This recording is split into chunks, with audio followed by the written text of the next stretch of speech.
ये दक्षिण भारत के पांड्य राज्य का महाप्रभूतिपुरी वह पावन स्थान है जो आचार्य के आविर्भाव से धन्य हुआ। आसुरिकेशवाचार्य दीक्षित चंद्र ग्रहण के समय कैरविणी सागर संगम पर अपनी पत्नी के साथ स्नान करने आए थे। उनकी पत्नी श्री कांतिमती जी श्री यामुनाचार्य जी के शिष्य श्री शैलपूर्ण जी की बहन थीं। भगवदीय वरदान से जो तेजोमय पुत्र उन्हें यथा समय प्राप्त हुआ, उसका नाम लक्ष्मण रखा गया। यही बालक लक्ष्मण भक्ति मार्ग का पुनरुद्धारक हुआ और जगतगुरु रामानुजाचार्य कहलाया। पिता के परलोकवास के अनंतर रामानुजाचार्य अद्वैत शास्त्र में निष्ठा रखने वाले आचार्य यादव प्रकाश जी के पास अध्ययन करने लगे, लेकिन रामानुजाचार्य को अद्वैत शिक्षा में तनिक भी रुचि नहीं थी। भक्ति, देवार्चन आदि श्रवण मनन की अपेक्षा निम्न कोटि के साधन है, यह उनका हृदय स्वीकार नहीं करता था। भगवान के सच्चिदानंद घन श्री विग्रह को मायामय बताना उन्हें सह्य नहीं था। थोड़े ही दिनों में श्रुतियों के अर्थ के संबंध में गुरु शिष्य में मतभेद रहने लगा, लेकिन इस मतभेद के कारण बालक रामानुजाचार्य की गुरु भक्ति पर कोई प्रभाव नहीं पड़ा। वे गुरुदेव का पूरा सम्मान करते थे। आचार्य यादव प्रकाश जी मंत्र शास्त्र के भी विद्वान थे। कांची की राजकुमारी को ब्रह्म पिशाच पीड़ा दे रहा था। राजा के आमंत्रण पर आचार्य अपने शिष्यों के साथ राजभवन पधारे, किंतु उनके किसी भी मंत्र तंत्र का कोई प्रभाव नहीं पड़ा। अंत में ब्रह्म पिशाच ने ही बताया कि यदि भगवत भक्त रामानुजाचार्य उस कन्या के मस्तक पर अपने चरण रख दें तो कन्या अच्छी हो जाएगी और पिशाच भी इस दुखद योनि से छूट जाएगा। गुरु की आज्ञा से रामानुजाचार्य ने ऐसा ही किया। राजकुमारी स्वस्थ हो गई। फलतः राजा ने बहुत अधिक द्रव्य देकर रामानुजाचार्य का सम्मान किया।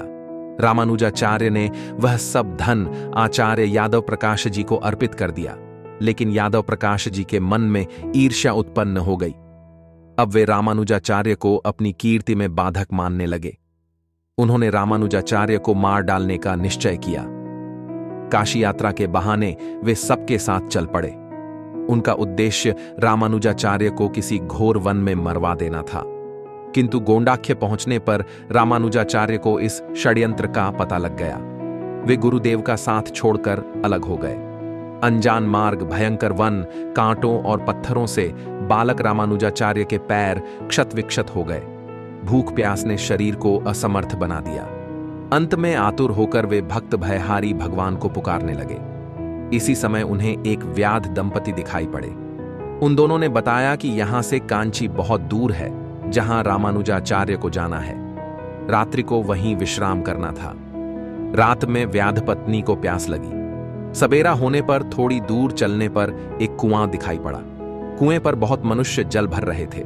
कोई पात्र न होने के कारण रामानुजाचार्य ने अंजलि में जल लेकर 3 बार व्याध पत्नी को जल पिलाया। चौथी बार वे जल पिलाने गए तो न वहां व्याध था न व्याध पत्नी। पूछने पर ज्ञात हुआ कि वह स्थान तो कांची नगर है। अब रामानुजाचार्य समझ गए कि भगवान लक्ष्मी नारायण ने ही उन्हें दर्शन दिया था और उस भयंकर वन से रात्रि में सोते समय उन्हें कांची पहुंचा दिया। रामानुजाचार्य घर आए। माता ने पुत्र को हृदय से लगा लिया। जब रामानुजाचार्य के मामा कांचीपूर्ण जी ने सब बातें सुनी, तब उन्होंने उसी शालकूप के जल से नित्य भगवान वरदराज को स्नान कराने का आदेश दिया।